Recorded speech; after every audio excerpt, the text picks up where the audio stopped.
I would like to hear the story of NCD, how this started. Many people connect then the beginning of NCD with what all people call the White Book, or for what reasons ever. There is other colors on it as well, but Natural Church Development. Right. That was actually published in 95, is that correct? 96. 96. Okay. But the first edition was published in 11 languages simultaneously. Wow. So there is no original version. Every of them is an original version. But there is a long phase before all of that, because the White Book is the first time when NCD and the research was verified scientifically in the strict sense of the word. This is asked Christoph to join the team, because he had written his master thesis, and it got the highest degrees there, and there's criticism in it in terms of the empirical background, the scientificity of the empirical background. He was right, absolutely. I mean, we did the best what we could, but not the statistical things. And then I said, Christoph, he was not part of our team then, rather than complaining about it, let's make it better and fulfill this criteria and this and that and that and that and that and that and that. Is this possible? Of course it's possible. And that was then the scientific phase. But even before, we had 7, we didn't call them quality characteristics, it were not 8. Some names were different, goal-oriented pastor, and later the pastor was abandoned, leadership. And then the goal-oriented was exchanged by empowering, and so on. So because of learning, because of empirical learning. Right. Anyway, so what then was internationally perceived for the first time was in 1996, but before we had for more than a decade. And that was even an earlier phase when I worked with my father. He died in 85, so we wrote books together in the early 80s, and all of this was on church growth. But when I had the chance to reposition it now from the beginning, and this is one reason why the White Book had been seen in America, not really as hostile against the church growth movement, but I show the differences towards the church growth movement. Quantitative goals, no, qualitative goals, right. and so on and so forth. Well, and this was primarily because with everything that I have done before, I was identified with classical church growth, even with a caricature of classical church growth thinking. I don't think that it fitted McGavran's. And for me, you can say it like it was perceived then, this is an anti-church growth thing. And I have said, I see myself as one of the most faithful followers of that, but on a new level. They really never did a worldwide thing, only case studies. That was the reason why I got into it. And to combine it with your Denmark, we didn't start the research to offer church profile or so on. It was, we had to do the research, but we knew we will offer something. We don't do it just to get smarter, but to be more helpful. Why were you meeting together in Denmark? The background was this. We had in this long German phase, we didn't have the term natural church development yet and so on. We had some semi-scientific things. So 7 quality characteristics, something like the biotic principles and so on, just from learning with the semi-scientific questionnaires and so on. And our American friends, this was primarily Bob Logan at that time, he was fascinated by that.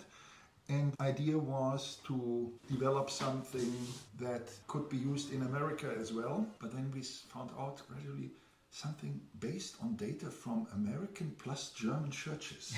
That's so ridiculous. It sounds wrong, right? Only one way, the whole world. Yeah, we wanted to work on developing a similar tool than the church profile that we already had, not scientific, but nevertheless gave a minimum factor and so on, and we verified it always by research, but not in the way as it was done later. And we went out to this Danish cafe, and for me, all of a sudden, it became clear we have to do the most comprehensive research ever done on the whole world.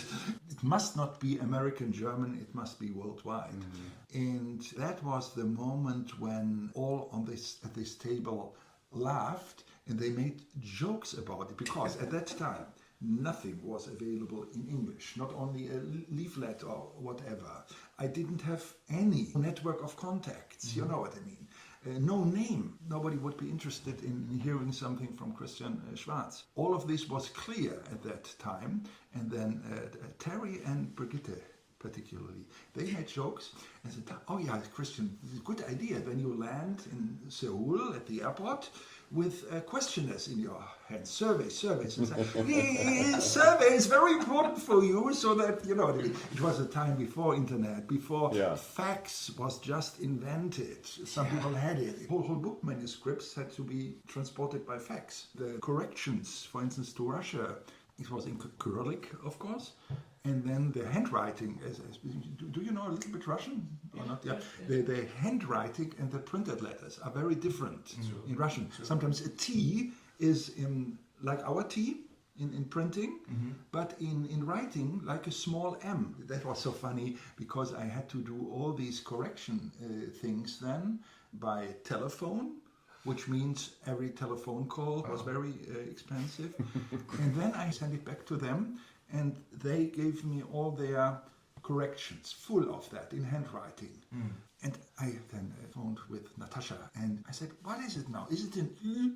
No, Christian, not an E. It's an E. Well, what is an E? And sweating, you know what I mean? It was one letter more. I say this was the situation, but when the first round was there, at that time it was not even possible to produce it in Chinese or so on in the same way. But from this cooperation with Terry, they did the part for the United States. But this was the first start where we considered something what we later called partners in different countries. Dave Wetzler took part in this initial print run where the US partner was one of the smallest. But of course, understandable. Let's give it a try. How will the market respond or so on?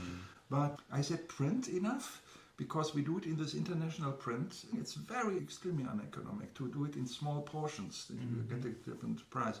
And then it was 6 months after this first printing, but we need a new edition to it and so on.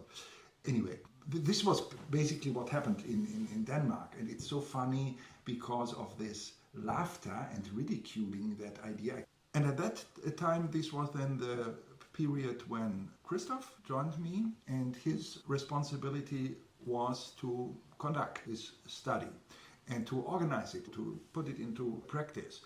And Christoph was even impressed how precise the things were without applying all of this methodology. It was more by constantly revising the questions. If you found out these values are too high, we had no normation.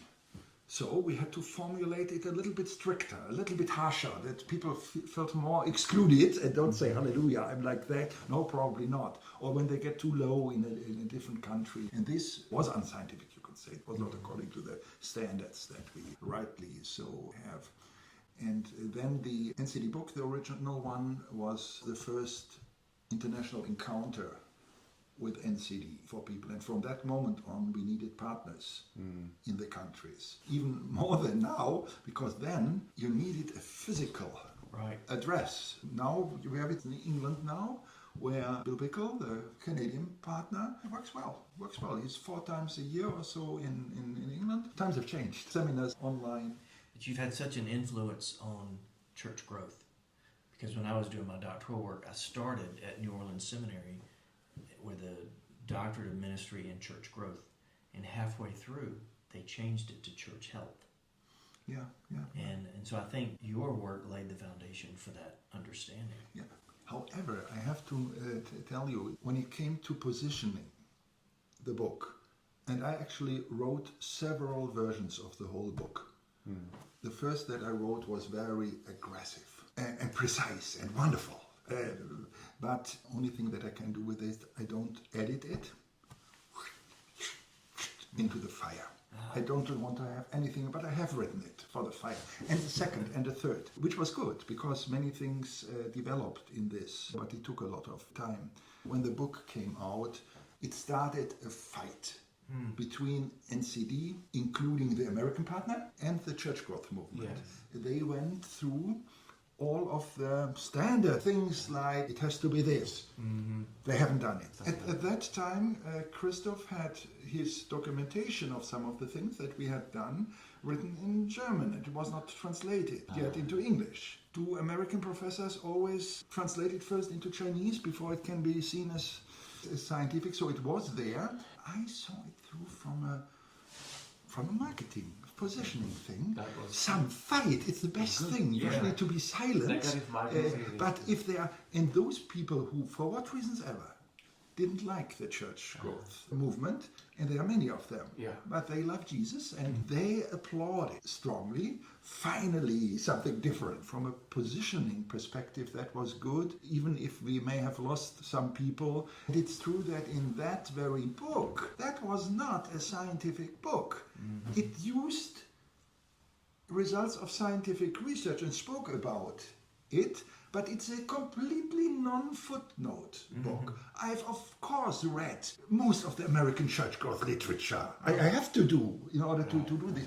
But see, Peter Wagner is not, in that book, not quoted once. But in the book that was published even earlier in Paradigm Shift in the Church, he is probably, after Martin Luther, the most quoted person. So we did our job, but not in this. Nobody's quoted. No Chinese, no Belgian people. So after the books were published, at what point did you realize that natural church development is going to change the face of Christianity and specifically change church health? It's a mystical encounter or so on, and I'm always reluctant to speak about it because I never want to say, God has told me, and therefore you have to do it as well. End of every discussion.